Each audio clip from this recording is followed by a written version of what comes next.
Second knockdown of the round. That was a leaping left hook, and Griffin may not survive it. He's got trouble. And that's that. And of course, Griffin believes that he thrives and will continue to thrive on being underestimated. Jones lands a solid left hook to start the fight. Let me tell you, that first left hook hurt Griffin. And so does the second one. And Mercanti calls it a knockdown, saying that only the ropes kept Griffin up. It's very apparent that Jones is coming out stronger this time.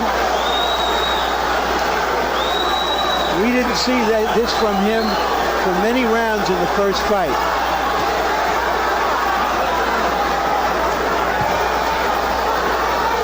Griffin hoping in the back of his mind that Jones, by being so aggressive, will create opportunities for him. Montell's a classic counterpuncher. Jones is looking for a first-round knockout. He's not trying to set anything up with the jab, just firing power punches. Very important that Roy Jones keeps his right hand up as he throws those left hooks, because he's wide open for a counter hook. That's what Griffin is looking for, although he hasn't really fired in return yet.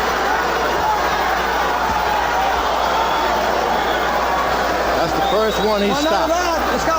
Roy has had a reputation of not taking chances, not wanting to get hit. He is taking chances, sticking his chin out there now. The one thing about Roy Jones, you're going to land those big shots early in the first round. Go back to the body to make sure that this guy is not able to get his second win on you later on. Griffin shying away from the left hook feint there. Obviously, and for good reason, extremely cautious now about Roy Jones's left hook leads. Jones lands another left hook there.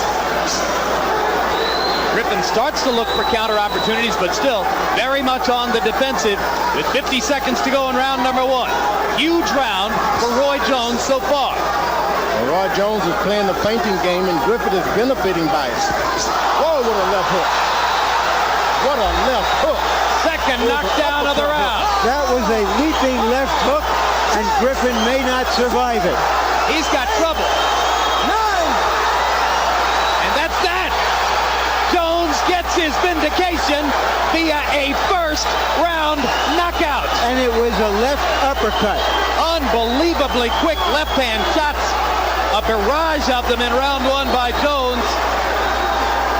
And he finishes off Griffin with a half hook, half uppercut, a la Oscar De La Hoya that landed on the button. You know the good thing about Roy Jones, you talk about the lack of a left jab.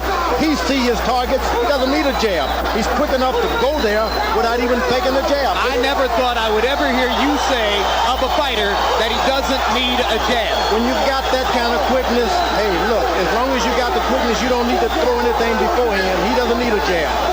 I'll never say it again either.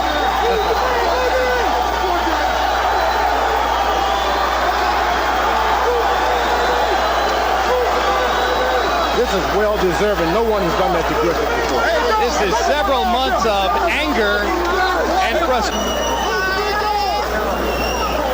All right, here's the first punch of the fight that hurt Griffin.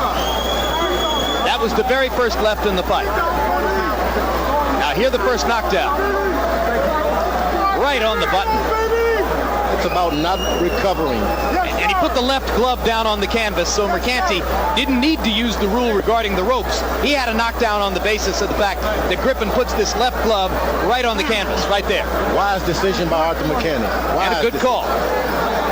Not many referees would have had that kind of courage, you know. But he properly spotted that Griffin put his glove on the canvas. Could have ruled it a knockdown on the basis of the ring ropes holding Griffin up, too. Mistake by Griffin to try and punch with a true puncher. End of fight here. Ooh, there was that leaping left uppercut.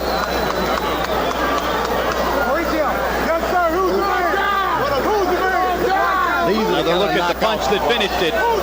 He landed that flush, and you saw Montell trying desperately to get up.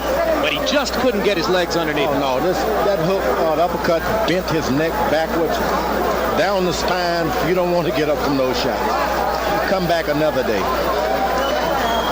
No longer unbeaten Montell Griffin, with shocking suddenness and with shocking ease, Roy Jones gets his revenge, and he fainted there, and Griffin left himself open for the punch. You know, it's strange that Roy Jones would have that kind of power at that weight class. This guy is capable of being a good heavyweight. So you don't think that he's completely off his rocker when he talks about fighting the Holyfields and Moores of the world? No, you pack on that kind of weight and keep your quickness and power, he can go up. How high would he have to go? 205, 210? If he can get to be 200 pounds, that's all he needs just to establish himself as I am a big man. The rest he has. At 200 pounds, would he ever be a threat to be heavyweight champion of the world? Great threat, because he's fast.